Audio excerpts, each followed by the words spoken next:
دین کے ترجمہ دائیں مہربان۔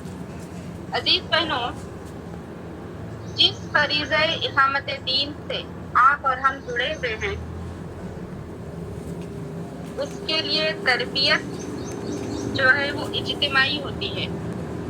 کوئی بھی صوفی کی زندگی کو آپ دیکھیے، وہاں پر تربیت اس کی ذاتی ہوتی ہے، لیکن تحریکات کے لیے تربیت جو ہوتی ہے وہ انفرادی کے ساتھ ساتھ اجتماعی تربیت ہوتی ہے۔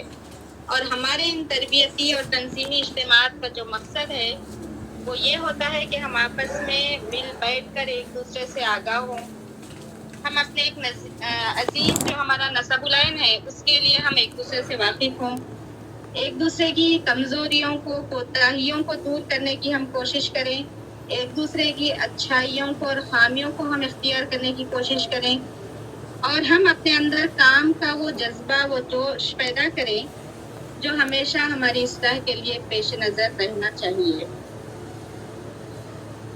کیونکہ معاشرے کی اصلاح کے لیے ضروری ہے کہ چونکہ ہم معاشرے کی اصلاح کے لیے اٹھے ہیں ایک تحریک، ایک تنظیم کی شکل میں، تو اس کے لیے ضروری ہے کہ ہم پہلے انفرادی طور پر اپنی اصلاح ہمارے لیے ناگزیر ہے۔ تو تنظیم کے اندر تنظیمی اجتماعات جو ہیں وہ ایک ریڑھ کی ہڈی کی حیثیت رکھتے ہیں۔ جس طرح جسم میں ریڑھ کی ہڈی پورے جسم کو کھڑا کرنے کے لیے ضروری ہے، ویسے ہی تنظیمی اجتماعات کا پر اثر ہونا تنظیم کو آگے بڑھانے کے لیے، تنظیم کو قوت بخشنے کے لیے انتہائی ضروری ہے۔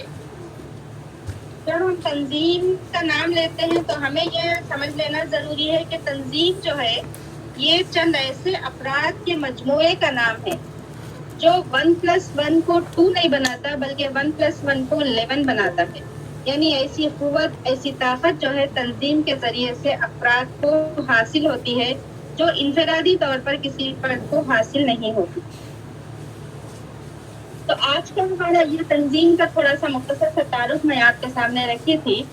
آج کا ہمارا جو عنوان ہے تنظیم پرجوش آغاز روایتی انجام کیوں؟ ایسا عموماً کیوں ہوتا ہے کہ کسی تنظیم سے ہم جڑے ہوتے ہیں، بہت ہی جوش کے ساتھ ہم تنظیم میں داخل ہوتے ہیں، بہت ہی جوش کے ساتھ ہم اس کے ایسوسیٹ بنتے ہیں، بہت ہی جوش کے ساتھ ہم اس کے ممبر بنتے ہیں، لیکن پھر آہستہ آہستہ ہماری زندگیوں میں وہ جوش، وہ جذبہ، تنظیم کے ساتھ وہ لگاؤ نہیں رہتا، بلکہ ہم جو ہے ہم اس تنظیم کے مفاد، تنظیم کے مقصد کے آگے ہم اپنے انفرادی مفاد، انفرادی مقصد، اپنی دنیاوی زندگی کو ترجیح دینے لگتے ہیں۔ عموماً لڑکیوں کے اندر یہ چیزیں ہوتی ہیں کہ ایک عمر تک ہم اس سے جڑے ہوئے رہتے ہیں، پھر جیسے ہی شادی کے مرحلے سے گزرتے ہیں، شادی ہماری ہوتی ہے، تو پھر اس کے بعد وہ مقصد زندگی ہماری نظروں سے اوجھل ہو جاتا ہے۔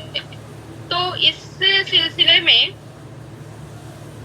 لڑکیوں کے ساتھ یہ ہوتا ہے، لیکن عام طور پر جس کے اندر چند چیزوں کی کمی، چند چیزوں کی کمی ہوتی ہے سوچ میں، فکر میں، تو اس کی وجہ سے تنظیم جس پرجوش آغاز کے ساتھ ہم تنظیم میں آتے ہیں تو اختتام تک ہم ویسے تنظیم سے جڑے ہوئے نہیں رہتے۔ اس کی چند وجوہات ہیں۔ اس میں سے پہلی وجہ مولانا صدر الدین اصلاحی صاحب جو بیان کرتے ہیں وہ ہے اخلاص اور للہیت کی کمی۔ عزیز بہنوں، یہ جو ہے بہت ہی نمایاں حیثیت ہے، کسی بھی تنظیم کے لیے بہت ہی اہم کردار ادا کرتا ہے اخلاص اور للہیت۔ اور یہ اخلاص اور للہیت کی کمی کا یہ جو مرض ہے، یہ جتنا شدید ہوگا یہ مرض، تو تنظیم زندگی سے اتنی ہی دور اور موت سے اتنی ہی قریب ہوتی جائے گی۔ دوسرے معنوں میں یوں سمجھیے کہ اخلاص اور للہیت کی کمی تمام کمزوریوں، خامیوں کے لیے ام الامراض ہے۔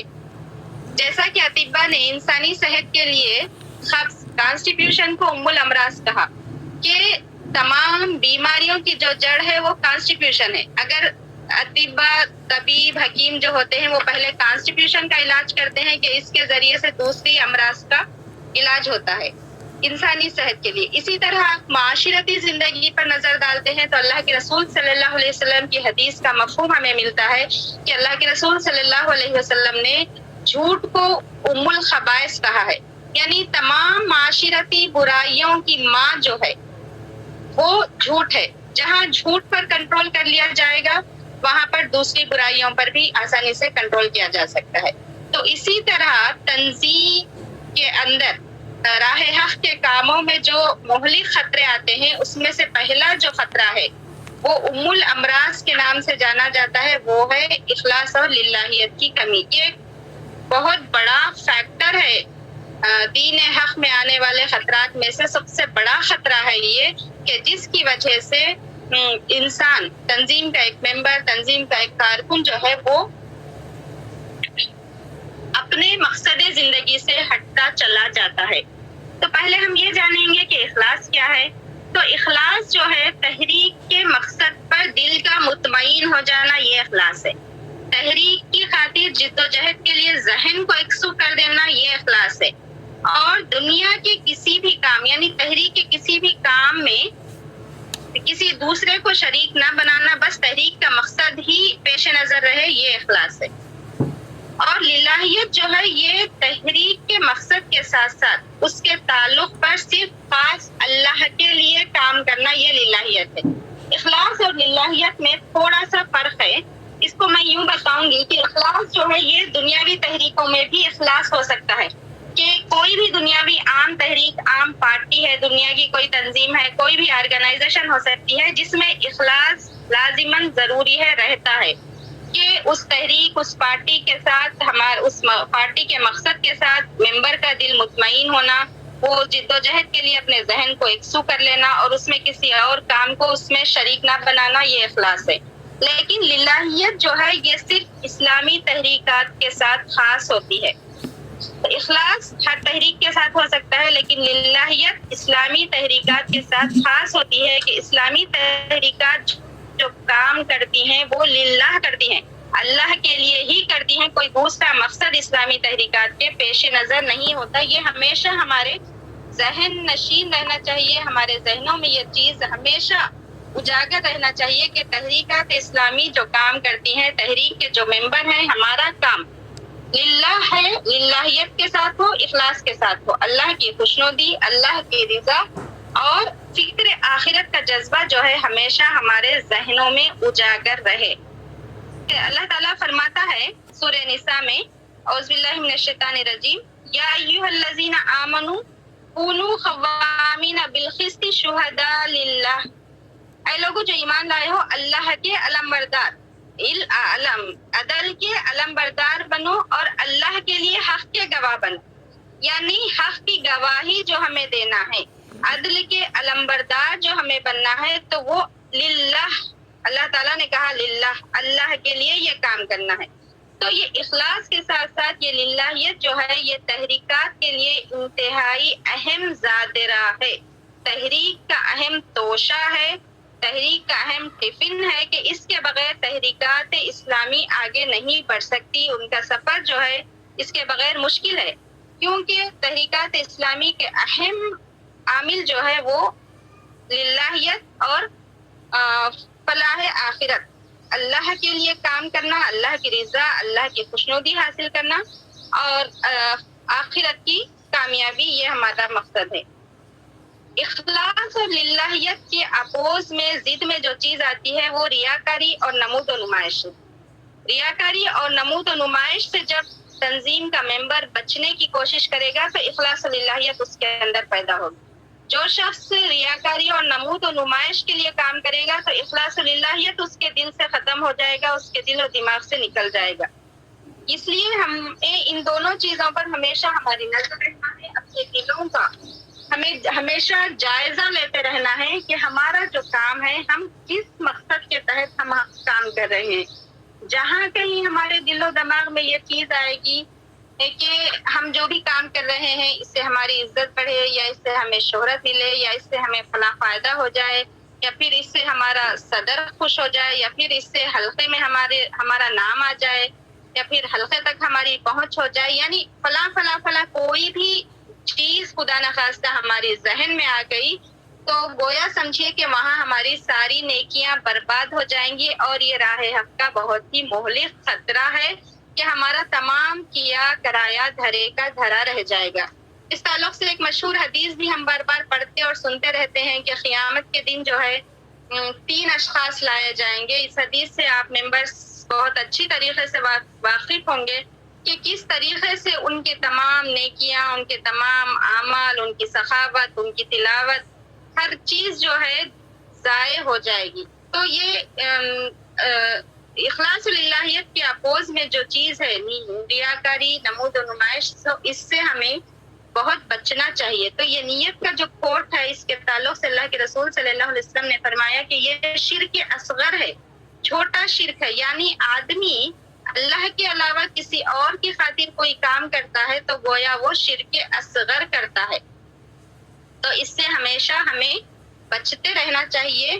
اپنی دل کا، اپنی نیت کا جو ہے ہمیشہ جائزہ لیتے رہنا ہے، احتساب کرتے رہنا ہے، جانچ کرتے رہنا ہے کہ ہم جو کچھ بھی کام کر رہے ہیں تنظیم میں، تو وہ کام خالص اللہ کے لیے ہو رہا ہے یا کوئی اور نیت بھی خدا نخواستہ ہمارے دل میں آ گئی ہے، ہمارے دل کے اندر کوئی اور خواہش بھی پیدا ہوگی. اس کا جائزہ ہمیں لینا ہے. کیونکہ انسان جو ہے وہ، شیطان جو ہے وہ انسان کا ازلی دشمن ہے اور ہمیشہ انسان کے قلب پر حملہ کرتا رہتا ہے. جہاں ہم نیت کرتے ہیں قلب میں، دل میں، اس جگہ پر انسان ہمیشہ حملہ کرتا رہتا ہے اور کوئی موقع جو ہے وہ ضائع نہیں ہونے دیتا، کوئی موقع نہیں چھوڑتا اس پر حملہ کرنے سے.